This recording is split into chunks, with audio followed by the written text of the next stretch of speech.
Someone who sparks courage and boldness in others is definitely our first keynote. And now it's time for me to give the stage to him and to invite him here. Ladies and gentlemen, Mr. Bas van Abel.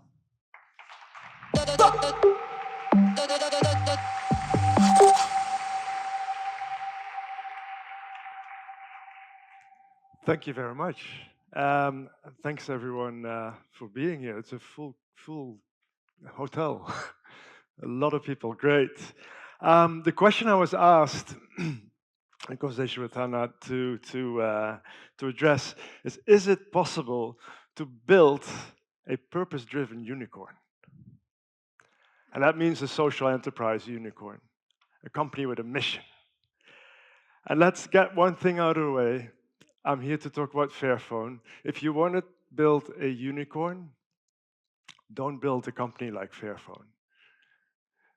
Hardware is hard, and scaling profit and purpose at the same time is not a growth hack. It's a long-term game. But having said that, it's perfectly possible to build a healthy company, a healthy purpose company, a healthy social enterprise, a profitable social enterprise. And Fairphone is an example of that. We sold near 1 million phones. We have near 100 million euro turnover. We're a profitable company, and we're probably one of the few phone companies in the world that's still growing. And yes, I believe that at a certain point we will also reach that billion-dollar valuation, which is so important for that unicorn. And we might technically not be a unicorn, but I'm pretty sure that the purpose in our company means that we will survive most of the unicorns that are here today. And I'm really happy to be able to share the journey of building that company with a mission, with a purpose, with resilience, and with a future-proof vision ahead.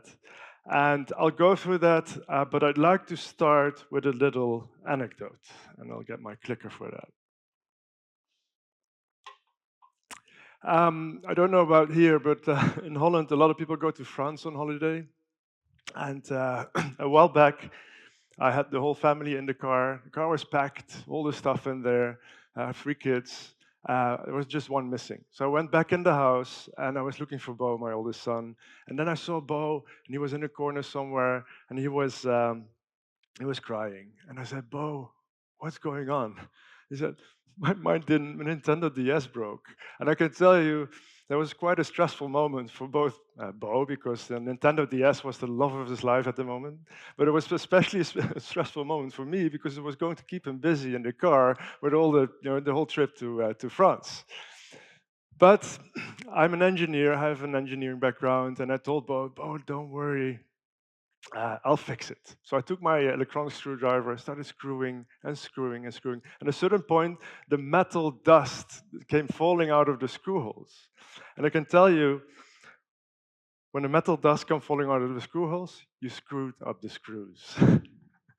And when you screw up the screws, well, you're screwed, because there's no way that you can open up that device anymore. So I got angry. I got the device because Nintendo used different screws than that screwdriver I had. Tossed the device in the corner. Bo was crying. The whole car, everyone was upset with me. I sat down on the couch and I contemplated, why the hell does Nintendo not want me to open up a device that I own? And my motto in life is, if you can't open it, you don't own it. And life has become very difficult for me, I can tell you, especially lately with all these devices that you can't open. And there's definitely one device that you all know that is, it's become almost like a rock. Is there anyone here that recently replaced the battery in their phone? That's very, very little people. You replaced the battery? How did you do that? Oh, you have a Fairphone. Well, I was saying you're a cheater. That's why you were like, yay. Well, that's not fair. But is there anyone who replaced the screen recently of their phones, or had it replaced? No one. Wow. Well, the reason for that is that you might say that we're suffering from smartphone anorexia. And I'm saying that it's a serious problem because we want phones to be so thin that we glue everything to the inside. It's barely impossible to take out the battery. You need an expert for that. It's almost impossible to replace a screen yourself. You can, there's tutorials online, but it's very, very difficult. And the result of that is that we only use phones for 2 to 3 years on average. And that's a huge shame because it can be so much longer. But you know how it is, right? You had your phone, there's a crack in the screen, the battery goes down because that was what batteries do after a while.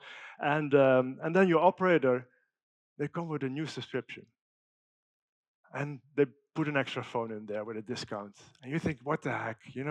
I'll get that new shiny phones. So what you do, you take your old phone, toss it in the drawer with all the old, with the rest of all the old phones. Anyone has a drawer with old phones here? See, that's a lot more people already. Electronic waste is the largest growing waste stream in the world, people. There are more phones than people on this planet. The result of that is that there's only 15% of that waste is being recycled. And that is a waste. Because from a sustainability point of view, it's very simple. The longer you use your phone, the better. Let's do a simple calculation. If you use your phone twice as long, you need only half the amount of phones. You have half the amount of e-waste. And for the mathematicians under us, it will cost you only half your money.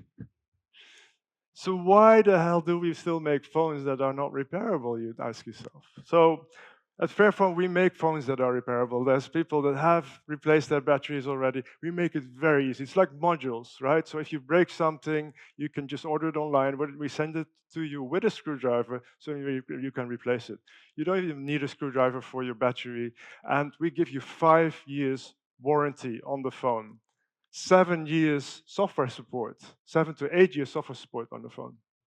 Just that you can keep your phone longer because, like I said, it's good for you and it's also good for the environment. You reduce the footprint of your phone by 30% if you use it twice as long. And that's a huge win. So why isn't everybody doing this in the industry, you ask yourself? Well, the industry makes money with selling phones. So they don't want you to use phones longer, right? It doesn't make sense. So this is one of the points where I get like, okay, so you can make phones. It's one of the insights I got building this company. We can make phones that are repairable, but we can't win the race just doing that because we're in a system that does the exact opposite. They launch a phone as fast as possible and they launch all the components, even the components and all the chips, everything goes fast, fast, fast, fast. So you also have to change the rules of the game. So that's why I sent a letter to the European Commission 12, 13 years ago, and I asked them, can you please put legislation in place that makes people, or that makes companies, forces them to make repairable phones. At least make them such a way that the components are available and that you can replace your battery easily. And to my surprise, sorry about not believing too much in politicians, but to my surprise, I got an answer. And then I heard nothing again. Until last year, I got this message. New EU law forces smartphone makers to build easily replaceable batteries. The EU passed a law, and I'm not saying it's because of my letter that they passed a law that all phones by 2027 need to have replaceable batteries, but Fairphone had a huge deal into the rights to repair movement and the lobbying that made possible that this legislation is now in place. So this put a real big smile on my face that we were able to also move this big kind of thing. And what put a really big smile on my face is when Nokia was going to challenge Fairphone head-on by making also repairable phones, because then you know even the market is ready, right? And why it put a big smile on my face is because this was the plan from the start. Fairphone has a theory of change, and this is important because for a purpose company, you scale your impact beyond the business of your own company. It goes beyond that. So what we do is we raise awareness. We want people to see what the problems are. We come up with solutions, repairable phones, but then we also make sure that in that system, a systemic part of that change happens. And we push the industry. So going back to how we created Fairphone, this is 13 years ago, and campaigning is in our DNA. I was thinking about setting up a campaign around the social and environmental problems in the supply chain of electronics, specifically smartphones. And I can tell you, I did not know where to start. There's 1,200 components in the phone, over 80 minerals in the phone. So it's basically the whole world that you're talking about. And I didn't want to like go and say, let's make a campaign to create world peace, because it's kind of big, right? But I'm a designer, and one of the things I've always been fascinated about is that everything we see, like everything you see here, the screen and everything, your chairs, everything you're sitting on, the phones you hold in your hands, everything comes from the ground by minerals or grows on the ground. And we are able, with our economic system, to make something as complex as a phone, a device that we would never be able to make by ourselves. We are able to make that through working together in that economic system. And how brilliant is that? But the big problem is that we got alienated as well from that system and what happens behind the scenes. Where does it come from? Who made it? Where does this end up when we don't use it anymore? So this one we took a strategically naive step. And I say strategic naive because we knew this was stupid, but we also knew that it might work. And we said, what if we build our own phone from scratch? We go to a mine and we take everybody along the way, like a campaign. We show everybody how it is to make a phone, show how the world looks like through the eyes of a phone. And then while we do that, we see if we can change things and we can improve things. And then maybe we can get the industry to also join us and then create that bigger change. So that's what we did. I made a card, Bas van Abel, CEO Fairphone, booked a plane ticket to Congo to go to a mine to set up this company called Fairphone. And this is also an insight I got. Strategic naivety is a great catalyst for discovery, because boy, what did I discover a lot. So one of the things I'd like to show you is what the world looks like through the eyes of a phone. This is a mineral I'm holding in my hand. I found that anyone knows what cobalt is. Cobalt is cobalt. What cobalt is being used for? It's batteries. Yeah, batteries. So it's basically the core element for energy transition. We use this in our Teslas, in our windmills, in our phones, in all the devices, everything to store energy. And this specific piece of cobalt came from a mine in Congo. Most of the cobalt world supply is in Congo. And I got it from this mine where a guy was working 30, 60 meters deep under the ground without any protection. And I don't have to tell you that this is problematic. 250,000 people are still working like this for us to be able to drive our electronic vehicles. Tens of thousands of children are also active in these mines. Child labor in the supply chain of our electronics, of our cars, of all the stuff we use. And then there's millions and millions of people that died in conflicts related to the mining of these minerals. I mean, you all know what's going on in Sudan right now, right? It's really similar problems all over and over again with these minerals. And then these minerals, they go to, you go to China, go into components, and you get into factories, and you make these components, and then people work there 12 hours a day, 7 days a week. And then we use these phones, and they end up somewhere, if they get a second life, on a dump in Ghana. I made these pictures in Ghana, and a lot of the waste ends up there, and they don't know how to properly recycle it. Don't have to tell you again that that is a problem. I mean, I'm here to show that it's a positive, that we can create change. But if you go to these big conferences, about electronic conferences, I can tell you, you see a lot of colors, but you don't see green. You see bendable displays, you see more cameras, and then you think by yourself, how the hell am I going to change a system like that? And one thing always stuck with me is a quote from the Dalai Lama: "If you think you're too small to have an impact, try going to bed with a mosquito in the room." And Fairphone wanted to be that mosquito. So what I did, I took that stone, went to the biggest operator of Holland. I put it on the table. I had the board there. I was really lucky I got the board there. Put it on the table and said, "Guys, listen, this is going to be a Fairphone. And if you buy 1,000 of these phones now, you're going to be launching partner." And I thought that they would kick me out like all the other guys before had done. But then one guy stood up and he said, "You know what? We need to support this." And 2 weeks later, I had a contract from KPN, the biggest operator in Holland, that said, "We're going to buy 1,000 Fairphones with a maximum of 450 euros a piece from a company called, a company that doesn't exist yet, and from a guy that never made a phone before." So I had my contract, and this was an insight I got as well. If you're an entrepreneur, you're selling something that doesn't exist. And you have to be really good at that. That's your story. And once you start selling, that story becomes real. And you don't even need to have that product yet, because we have something as wonderful as crowdfunding and stuff like that. So that's what we did. Once we got that contract, once we got that phone, we had nothing yet. I didn't even know how to make phones. But we needed more money to produce them, so we started a crowdfunding, and this is this is the movie that we launched. Stuff. More stuff. All this stuff. You name it, we have it.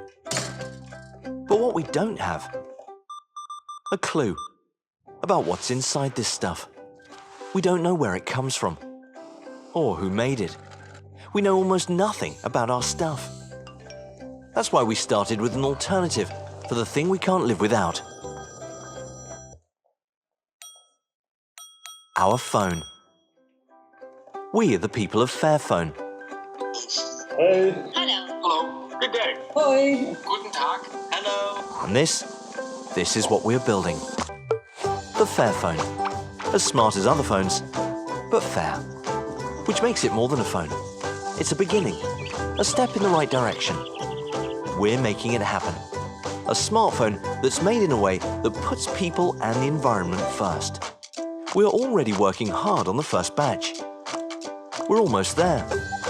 And that's where you come in. To start making them, we need you to pre-order. Because by buying and owning this phone, you can make a difference. You become part of change. Buy a phone. Start a movement at fairphone.com.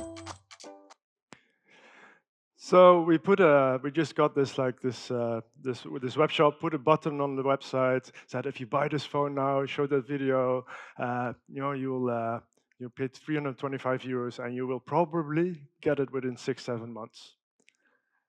And the magical thing happened that all the 25,000 phones we were going to produce were sold out in 2 months. We had 7 million euro on our bank account, and we had no idea what we were doing. No one in the team ever made a phone before. And the really, really weirdest thing that was happening is these non-existing phones were being bought on eBay for double the price. So for us, we were in heaven. And for me, well, I slept like a baby. I woke up every 2 hours and cried.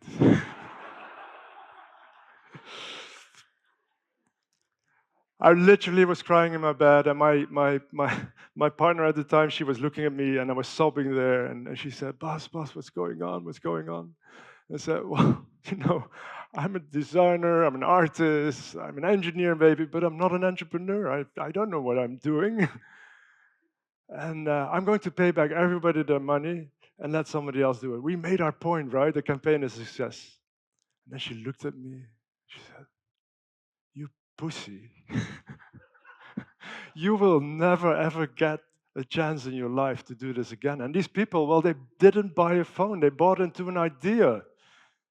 They believe into that mission. They believe in that mission that you want to accomplish. And that is the risk that they're taking. And I'm happy that I listened to her, because 1.5 years later, We had 40 people working at Fairphone, sold over 60,000 phones. We had 60 million euro turnover, and we were the fastest growing technology startup in Europe. And what I'm specifically very proud of is that 2 years after we started Fairphone, Greenpeace came out with this report about the greenest electronics companies in the world.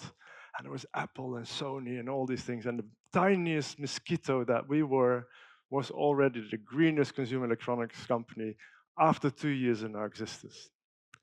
And of course, we made our mistakes. We built the company from step by step and phone by phone. Fairphone 1, well, was not a great phone. I hope there's no one here bought a Fairphone 1. Okay, great, because that happens sometimes. People get angry. Fairphone 2, I could take it apart with one hand on stage. It was brilliant, but it was way too ambitious. More phones came back than we put into the world, I can tell you.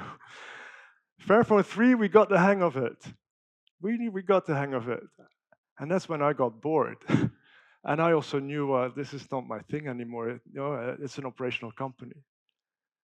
That's also the moment that I stepped down as a CEO, still in the board now, but more in a distant, and somebody else took over. And it might be, might be by accident. I still hope it is. But Fairphone 4 actually, became a really good phone. Fairphone 5, fantastic, also price-wise. And then we're now at Fairphone 6. And what I'd like you to share here is that we went from a story to a product. And I'm really good at telling that story and living it. And I believe in that change. But at a certain point, you also have to have a really good product, and that story becomes less important. And you might need different people for that. I'm good at selling something that's not there. And there's people that are good at selling something that is there. So that's also an insight I got. You need to find the right people at the right moment.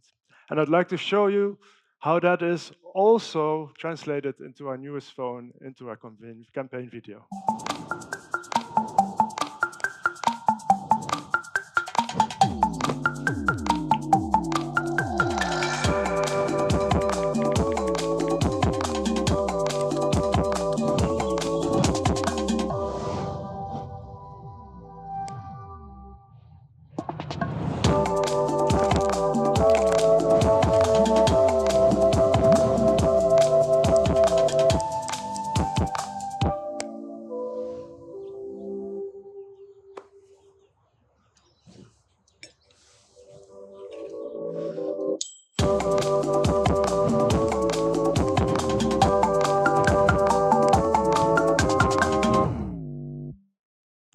Wow, that's quite some sound here. Yeah, so people buy these phones now because they're great phones, and you can replace the parts, you can use them longer. Oh yeah, and they're very sustainable as well. And you can apply that same philosophy to all the products that we do. We do headphones now, we do in-ear phones, and behind the scenes we have all that circularity, all the supply chain stuff going on. But the message is, it's really good. It's a really good product. And I can tell you, you have to find out for yourself. But yes, behind the scenes, we're still doing a lot. I'll go through this quickly because I see my time. We set up the first, we've divided in certain areas that we work in, and one of them is the raw materials. We do a lot of recycled materials, plastics, and that kind of stuff. We're the first ones that actually, we set up a Fair Cobalt Alliance. We got Tesla, HP, all these big companies on board. And they wanted to join us because they got sued for child labor, but still, they love to join us. We're the first ones that pay a living wage to the factories that we work with. And living wage means more than people just doing a minimum wage, right? And yes, we do repair and recycling, and we take back phones, but recycling is plainly stupid in the electronics industry. You collect all that stuff, you put on a big pile, you shove it in the oven, and then you get some minerals back. I mean, it's great, it needs to happen, but it's far more important that you use your phone as long as possible. And that's why we focus on that. And that's what I'd like to also close with, that I think it's a bit more of a philosophical matter, because with everything we create, we also destroy. And at Fairphone, we know if we make a phone, we use resources, right? So that also means that you have to challenge yourself at the heart of your business model, because you will have that dilemma of creating and destroying. And just to give you an example, everybody in the company wants to sell as many phones as possible. That's one of our main KPIs. But one of our main KPIs is as well that we want people to use that phone as long as possible. And that's a bomb in the head of a salesperson, I can tell you. Because they want to sell to the people that already have a phone. But everybody in the company knows that this is the dilemma that we're embracing, from the people in the company all the way up to the shareholders, and everybody buys into that. And with that, we also make sure that the company stays future-proof, because the most sustainable phone is the phone that you already own. Thank you very much.